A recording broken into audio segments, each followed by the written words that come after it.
Subscribe to our channel and press the bell icon so that you never miss any video lesson from RAU'S IAS Study Circle.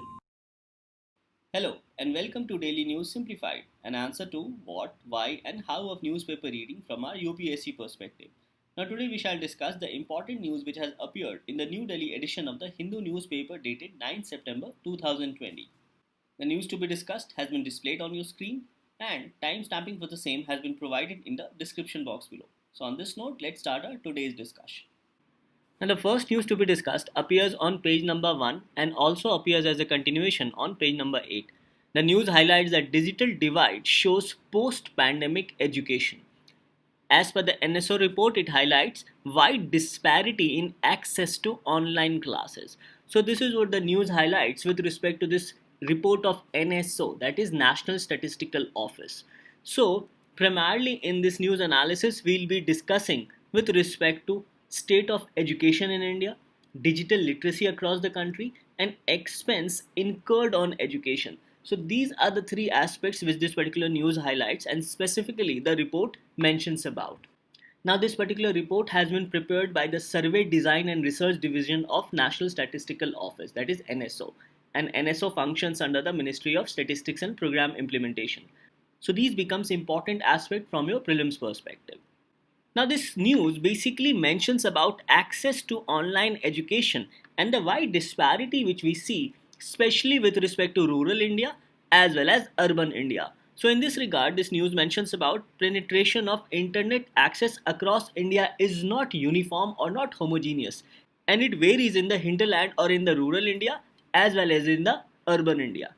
So with respect to penetration of internet access across India, only 42% of the households of urban India have access to internet, whereas only 15% of rural India have access to internet as per this survey. Further, this survey also highlights two important aspects. First is the digital divide across rural and urban India, including villages, cities, and states. That is, the penetration of internet access depends on different states and also different cities and villages, primarily a rural and an urban divide. And the second aspect is with respect to income groups. And this income group is based on the monthly per capita expenditure on internet access. So these are the different highlights of this particular report. Now, apart from these statistics, this report becomes very important from the perspective of overall diversity of India and becomes part of GS paper 1 as well as GS paper 2. Now in GS paper 1, it gets covered under salient features of Indian society and diversity of India. And GS paper 2, it gets covered under issues relating to development and management of social sector services relating to education and human resources. And in your prelims, it gets covered under rights issues as well as social development, including demographics. So this particular report becomes very important both from our prelims as well as from our mains perspective. Now the report says that the national capital has the maximum internet access at around 55%, whereas states such as Himachal Pradesh and Kerala are the only two states with more than 50% internet access. This means that more than 50% of the households of national capital, Himachal Pradesh and Kerala have internet access, whereas in Orissa, the state is very bad as only 1 in 10 homes have internet access, whereas in 10 other states including Karnataka, which is a software hub, the internet penetration or access is less than 20%. That is, less than 20% of the households have internet access. Now, another important aspect highlighted in the report is that 20% Indians above 5 years have basic digital literacy. And for the age group of 15 to 29 years, this basic digital literacy increases to mere 40%. Now this report mentions about two aspects. One is the operation of computer and second is the use of internet. So the report has given it findings on both these parameters. So here it says that the majority of households in rural areas across most states neither had a computer nor an internet connection, making it difficult for students to attend online classes. Now online classes will increase especially post COVID-19 pandemic. So in this regard, this particular graph mentions about internet in urban area, internet in rural area, and computer in urban area and computer in rural area. So these are the different criteria with respect to this particular report, including internet use and computer operability. So the report says that less than 20% of the rural households in 14 states had internet facility at home, and less than 10% of rural households in 18 states had a computer at home. So after going through some of the statistics as provided by the report, let us also understand about the objective of this survey. So it highlights that the main objective of NSS 75th round, that is from July 2017 to June 2018 survey on household social consumption on education, was to build indicators on participation of a person of age group 3 to 35 years in the education system.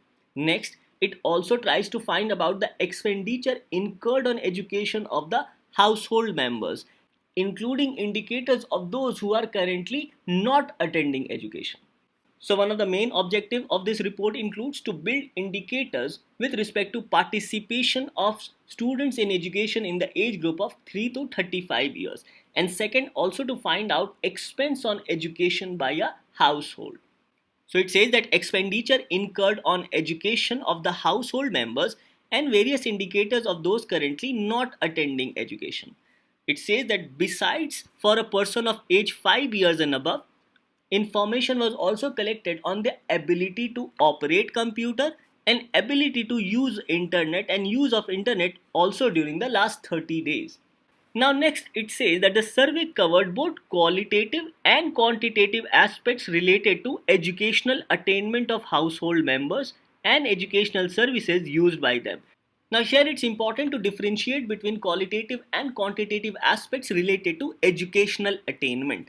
Now with respect to quantitative aspect, information was collected on expenditure incurred on education of the household members by the household itself or by other households or by any institutions or organizations other than the government.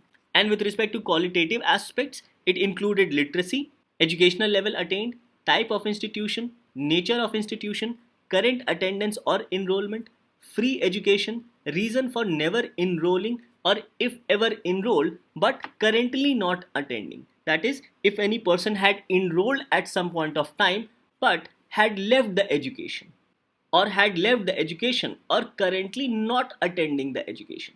So these can be said to be some of the objectives with respect to preparation of this particular report. So you can use all these aspects with respect to your mains answer writing if such a question is being asked by UPSC. So overall, the objective of the survey is to collect information both on qualitative aspect of education as well as on quantitative aspect of education, especially with respect to expenditure incurred on education by the household. Now here is another important aspect highlighted in the report. The report clearly says that the broad coverage of information collected in the survey on household social consumption education. So these are the broad particulars with respect to the information collected. So let's go through the important features with respect to information collected through the survey. It collected information with respect to age group for collection of data on different aspects. It collected data with respect to years of students in formal education. It collected data with respect to vocational training or technical training which a student underwent by. It also collected data with respect to persons having disability. It collected data with respect to reasons for attending private institutions. So here when a person is attending private institution, it means that the person or the household of such person can afford to spend more on the education. Further, it also mentions about expense on preparation for higher or additional studies for the age group of 3 to 35 years currently attending education. That is whether the household is prepared to spend more on the additional or higher education of a child. Further, engagement in economic activities of such students in the age group of 15 to 35 years, and also information on access and use of information communication technology. Now another important aspect highlighted here is that the survey covers whole of Indian Union except villages in Andaman and Nicobar Islands which are difficult to access.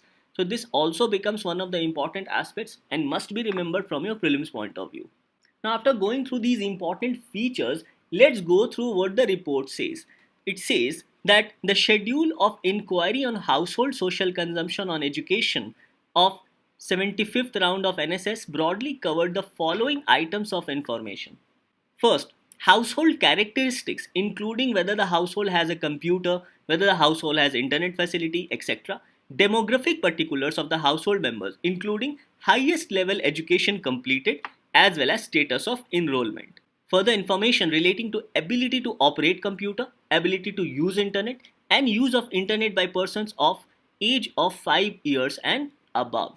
Further, level of current enrollment in basic course for persons of age group of 3 to 35 years.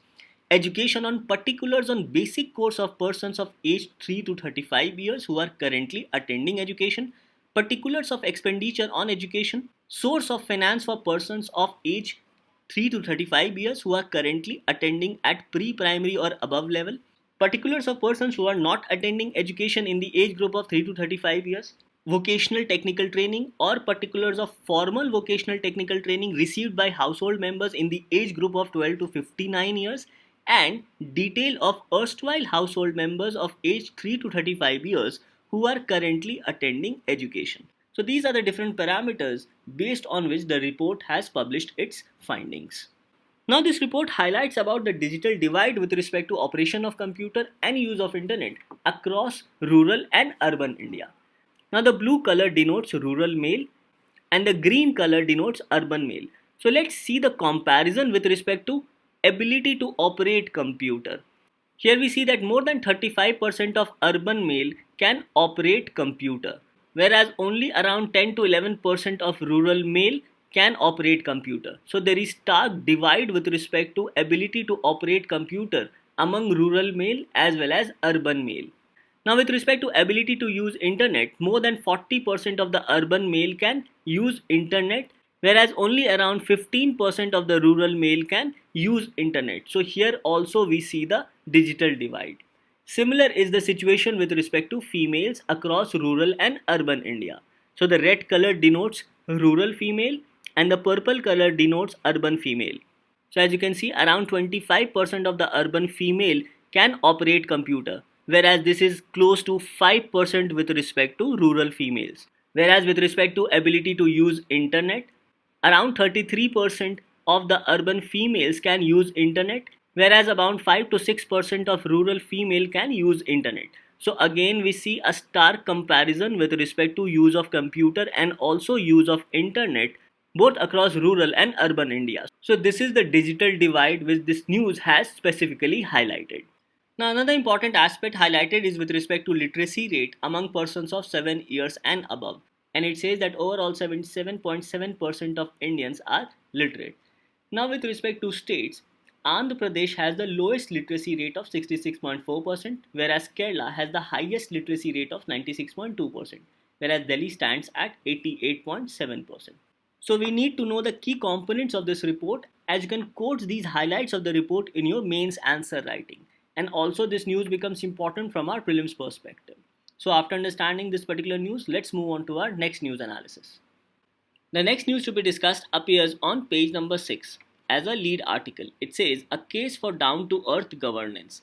Strong local governance remains the unfinished agenda to make India's democracy strong and deep. Now, in this article, overall, the author has highlighted the benefits with respect to solving problems at local level. So here, the author has said that with respect to any large democracy, there are basically two kinds of problems.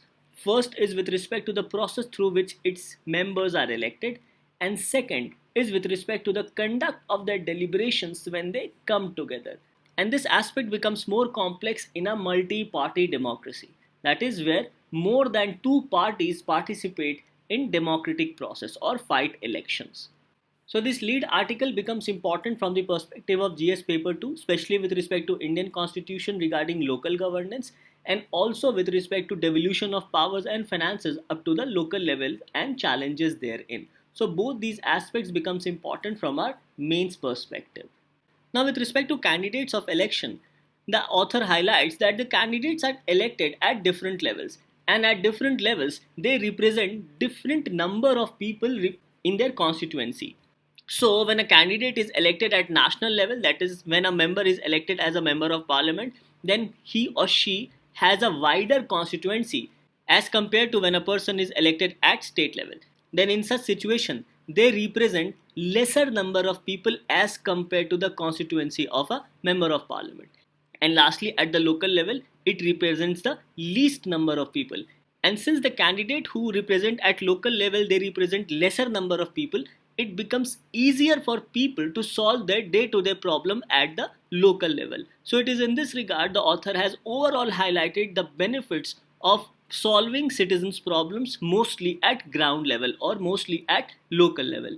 And this becomes important especially after coming into effect of Constitution 73rd and 74th Amendment. Now, another problem with respect to election of candidates at different level is that the problems of the people are not uniform across constituencies.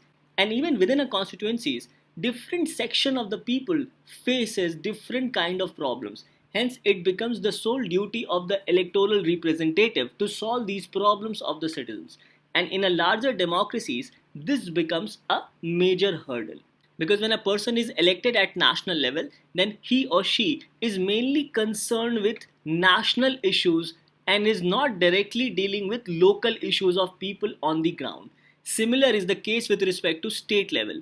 So when a citizen become MLA or MLC, then they are catering to a larger audience with respect to their constituencies and not exactly at their local level or not exactly at the grassroots level. So it is the candidates who are elected at the local level both in panchayats and municipalities. It becomes much easier for the candidates at local level not only to connect with the day-to-day activities of the citizens but also to find out their daily problems. So in this regard, the author says that in a larger democracy which has multi-party setup or multi-party system, it becomes very difficult for all political parties to frame a common national narrative. And in this regard, problems even differ across constituencies, especially with respect to constituencies of Lok Sabha as well as state legislative assemblies. So in this backdrop, it becomes very difficult for different political parties to arrive at a common national narrative for overall governance. Further, the author mentions about the problem of a coalition government. Here, the author says that too many political parties within a coalition government also raises the possibility of breakdown of governance because of contradictory opinions of members of different political parties and also because of voicing of different opinions on similar matters. So basically, they do not converge with respect to their opinion on matters of governance. So because of difference of opinion and also because of contradictory opinions, governance at times is bound to fail. Further, the author says that in larger democracies, different political parties seldom follow inner party democracy. That is, they do not follow a particular method to choose their leader at different levels. For example, at block levels, at subdivision level, or at district level, or even at state levels. And it is in this regard it becomes very difficult to arrive at good and fair decision for overall governance. Now here you need to understand that when we say about overall governance, we are talking about governance at all level. Say for example at panchayat level, at block level, at subdivision level or even at district level. So considering all these problems, governance is hampered at all these levels in a larger democracy having a multi-party setup. So considering these problems, the author says that it is better to solve problems of the people at local level as citizens can manage their local problems more efficiently. So the author mentions about certain benefits of solving the problems at local level or at ground level. And these problems can pertain to different aspects of day-to-day life such as water issues, educational issues of the children, health issues in the society, as well as sanitation problem within the colony. So in this regard, the author says that the locals best know how to balance the preservation of their water resources while making it easier for local enterprises to do business and how to make their local schools and health facilities accessible to all citizens. So in this regard, citizens can give important recommendations to their local leaders. Next, the author says that it becomes easier for the local people to address their complaints as they are well aware about the problems at hand. Another point highlighted here is that the author says that one size solution as devised by the central government at times does not fit in all criteria. That is, different localities or different colonies at local level may be facing different problems. For example, at some places the water issues would be more, whereas in other places there would be issues of sanitation, whereas in some other colony there would be issues of waterlogging. So the point is that the problems with respect to these different localities may differ.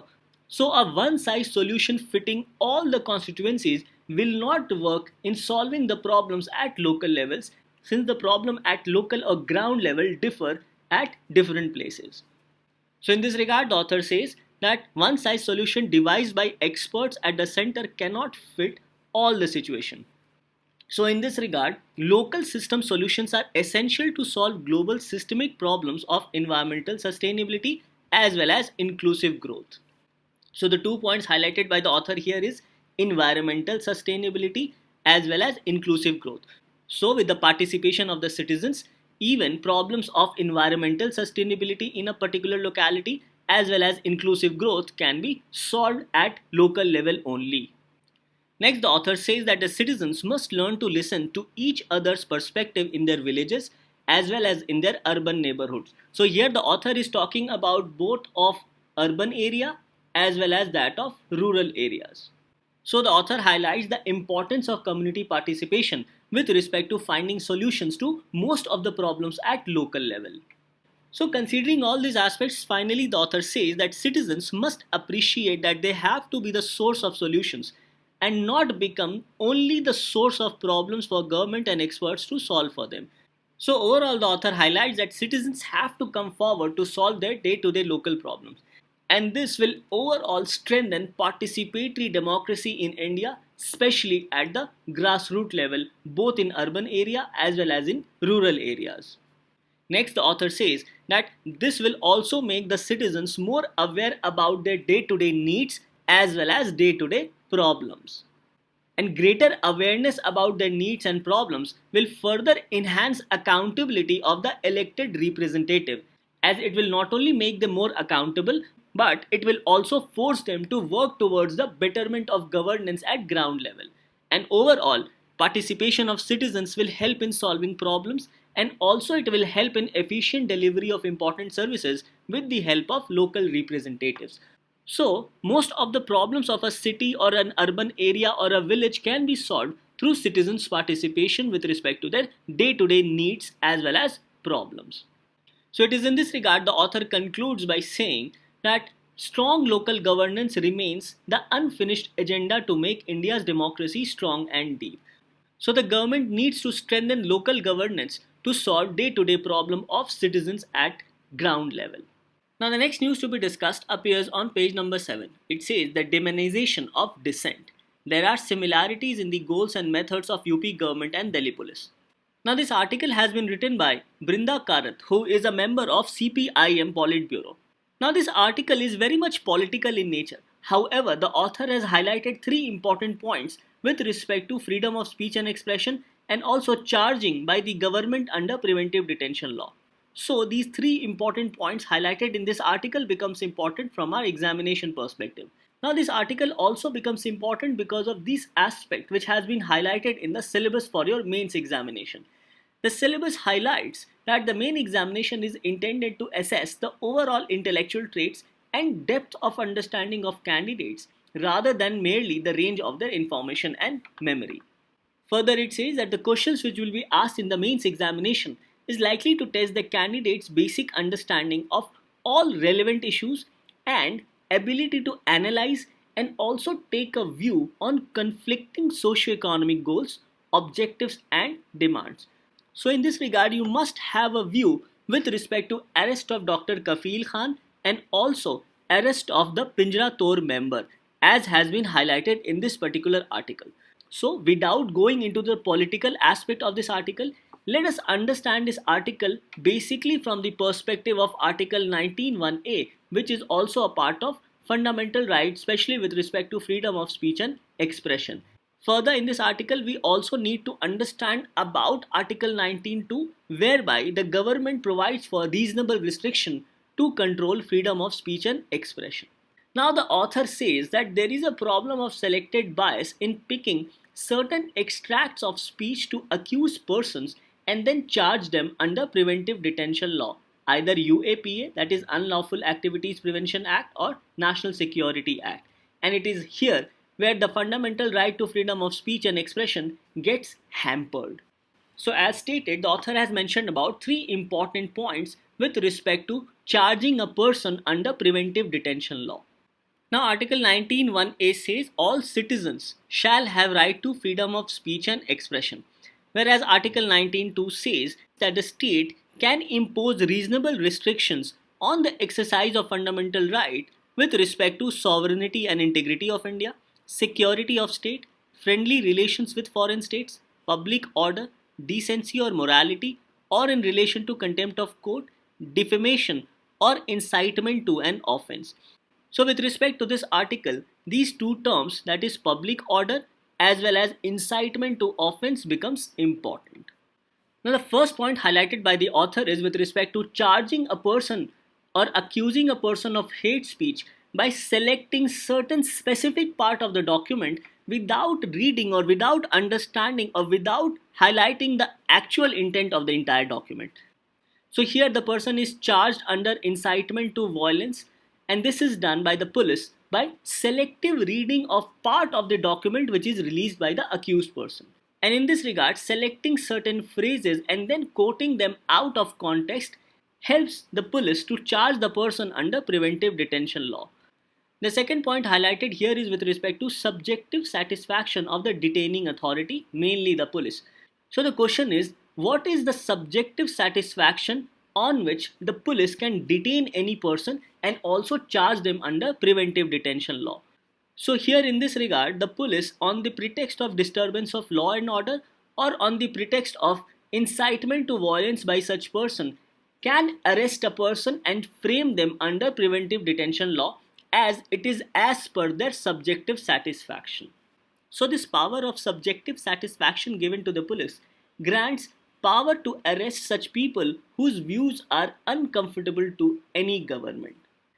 Now, with respect to arrest of Dr. Kafil Khan, the Allahabad High Court, with respect to subjective satisfaction, had said or held that the expression subjective satisfaction means satisfaction of a reasonable man that can be arrived at on the basis of some material which satisfies a rational man, and it does not refer to whim or caprice of an authority concerned. So basically, police, in the name of subjective satisfaction, cannot charge any person under preventive detention law, as under preventive detention law certain basic fundamental rights are suspended.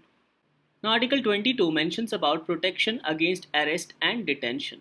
It says that when a person is arrested, then such person must be informed about the grounds of arrest.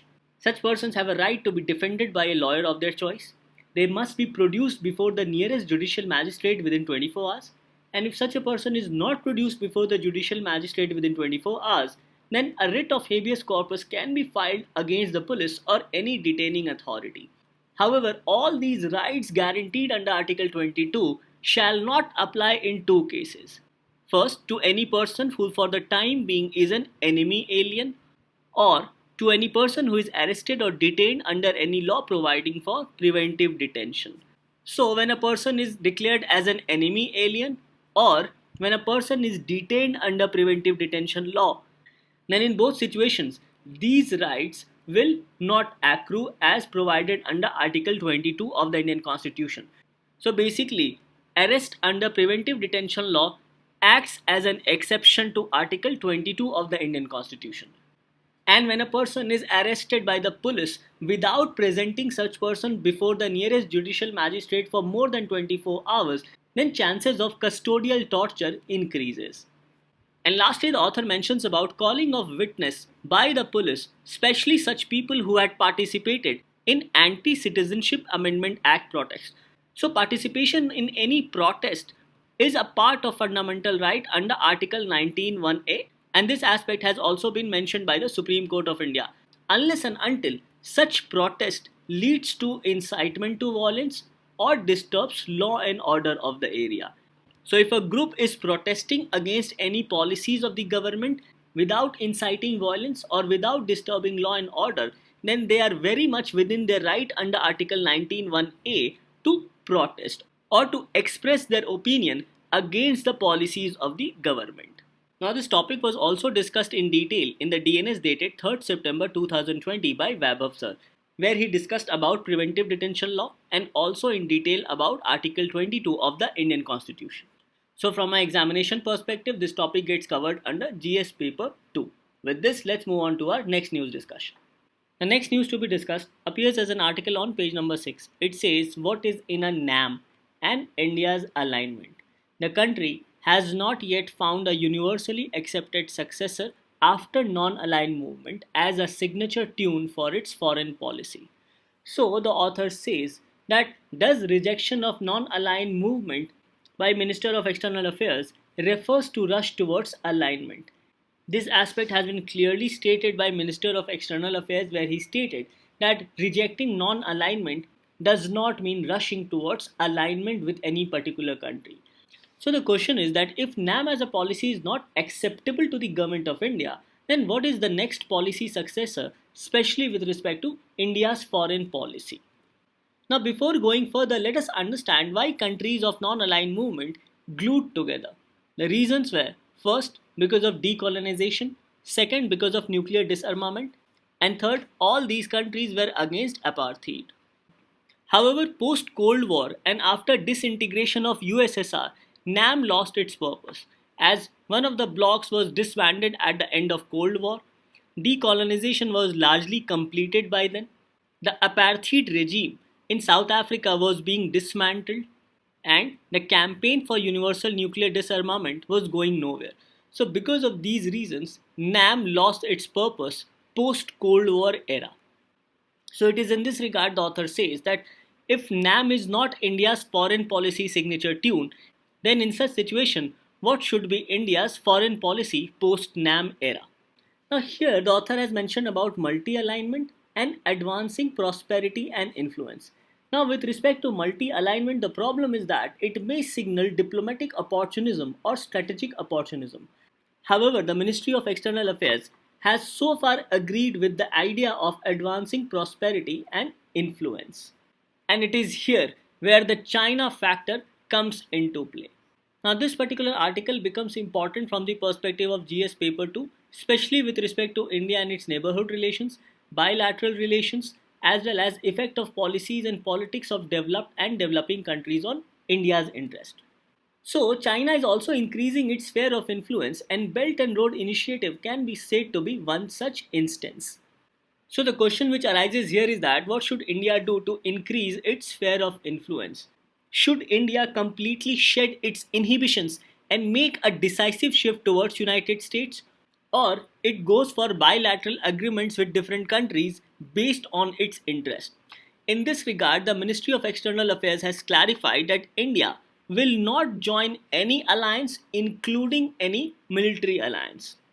Now, with respect to the term alliance as well as non-aligned movement, the author has said that both these terms are reflective of Cold War era.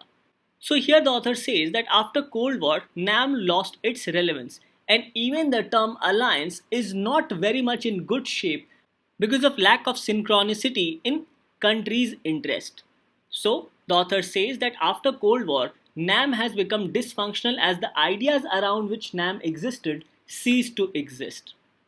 Further, the author says that strategic interests of alliance partners are also meandering and are no longer congruent or not in sync. One of the examples can be divergence within NATO, especially with respect to Turkey. Another example highlighted by the author is with respect to alliance in Asia Pacific as it faces the greater dilemma. Now, this dilemma is with respect to the fact that originally these alliance partners in Asia Pacific were forged to deter former USSR. But now this aspect does not exist anymore, and rather they now face the Chinese dilemma. Now, this dilemma is very interesting because on one hand they face assertive China, and on second hand they also have or also maintain good economic ties with China. So the problem is that these Asia Pacific countries cannot openly or outrightly declare China as their adversary because of huge military mismatch with China, and also because they maintain good economic ties with China which they do not want to hamper. So according to the author, non-aligned movement has already lost significance, and even the term alliance is facing strategic dilemma. Now, moving further, the author mentions about the importance of geography in international politics. And here the author has mentioned specifically with respect to India's geography. So the author says that there are two imperatives with respect to India's geography. First is India's economic interest, and second is the security interest in the Indo-Pacific region. Now, the economic interest has inspired India to go for Act East policy, based on which it goes for various bilateral and multilateral engagements with Southeast Asian countries. Now, the second aspect becomes important as regarding security interest in the Indo Pacific region, as it is here where there is a possibility of aligning with the United States, especially with respect to maritime security, as India wants to secure Indian Ocean region as well as Bay of Bengal from any Chinese influence or any Chinese threat in the future. So, the author says that apart from maritime security in the Indo Pacific region, including Indian Ocean and Bay of Bengal, in the immediate term, India and United States are less convergent. That is, they do not have much to go upon, and rather, India should work more towards its neighborhood as well as extended neighborhood. So, with respect to India's neighborhood and extended neighborhood, the author has said that India should rather focus on Central Asia, Afghanistan, Russia, as well as Iran, especially with respect to connectivity and cooperation. Further, the author says that Russia dominates the Eurasian landmass bordering India's near and extended neighborhood, and seemingly paradoxically, a close Russia China partnership should move India to a broad based relations with Russia. And this relation with Russia should go beyond the traditional defense and energy pillars. Further, the author says that a strong stake in relations with India could reinforce Russia's reluctance to be a junior partner of China. Now, here what we need to understand is that Russia do not want to see itself as a junior partner of China, and it is here where India can play a significant role with respect to fulfilling Russia's greater Eurasian dream, as it is a brainchild of Vladimir Putin. So it is here where India and Russia have higher possibility of close alliance with each other. So lastly, as a conclusion, the author has said that India and United States should rather work more as a India-US joint venture rather than any form of alliance system. And in such joint venture between India and US, both these countries could pursue shared objectives to mutual benefit and also accept differences of perspective which can be addressed between India and United States. So the author concludes by saying that India and United States should go for this joint venture approach, which is based on pursuing shared objectives to mutual benefit. And this would have wider applicability for bilateral relations in today's world order. And today's world order has been aptly described by former National Security Advisor Shiv Shankar Menon as militarily unipolar, economically multipolar, and politically confused. So overall, the author concludes by saying that India and United States can work as a joint venture with respect to pursuing shared objective to their mutual benefit, and with respect to India's geography, India should rather focus on Central Asia, Afghanistan, Russia, and Iran. Thus, this article becomes important from the perspective of international relations for our mains examination under GS Paper 2. With this, let's move on to our next news discussion. The next news to be discussed appears on page number 7 as an article. The article says that mountains that sustain millions. Outsiders have disassociated the Himalayas from the people and the people from the resources. Now, as you can see, this topic becomes important as a question has been asked by UPSC in GS Paper 1 in the year 2015. The question was, how can the mountain ecosystem be restored from the negative impact of development initiatives and tourism? Now, this article mentions about certain vulnerabilities of mountain dwellers, as these vulnerabilities is increasing in recent times. And these vulnerabilities are increasing because there is a drastic reduction in natural resources, unsustainable agricultural practices, lack of basic amenities, as it also creates challenge for local sustenance, demographic shifts in the region, weak institutional capacity and poor infrastructure, lack of adequate information on mountain-specific climate change patterns, low food availability in the area, persistent migration of the youth as well as male members of the society, lack of irrigation sources and drying up of small river tributaries, spring, aquifer, etc. is also making it difficult for regular agriculture. It further says that with traditional crops being replaced by cash crops, agro-biodiversity of the region has declined and dietary patterns have also altered. And all this has also impacted the nutritional security in the region. So the question is that what is the way out in such events? First, the government should make more mountain specific policies as it will strengthen livelihood opportunities based on both farm as well as non farm activities. Second, the government should encourage organic farming methods. Third, the government should strengthen market system and infrastructure. The government should provide for region specific water security and cleaner energy solutions. And the government should also involve local population, especially with respect to local governance at the level of Gram Sabha. And in this regard, the role of women and their opinion should not be ignored. Thus, this article becomes important with respect to understanding the vulnerability of mountain dwellers, and it gets covered under GS paper 1 as well as GS paper 3. Now, after our discussion, this becomes your question for the day. The question is, which of the following are part of right to freedom as provided in the Indian constitutions? Options are: first, freedom of speech; second, protection in respect of conviction for offences; third, protection of life and personal liberty; and fourth, protection against arrest and detention in certain cases. So the question is, select the correct answer using the code given below.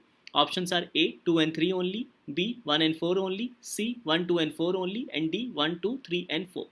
Now coming to the answer of yesterday, the question was, the term Jambu Savari and Nada Habba can be associated with a festival celebrated in the state of. The correct answer is B, that is Karnataka, and it is associated with Mysore Dashara. With this, we come to an end to today's discussion. Thank you.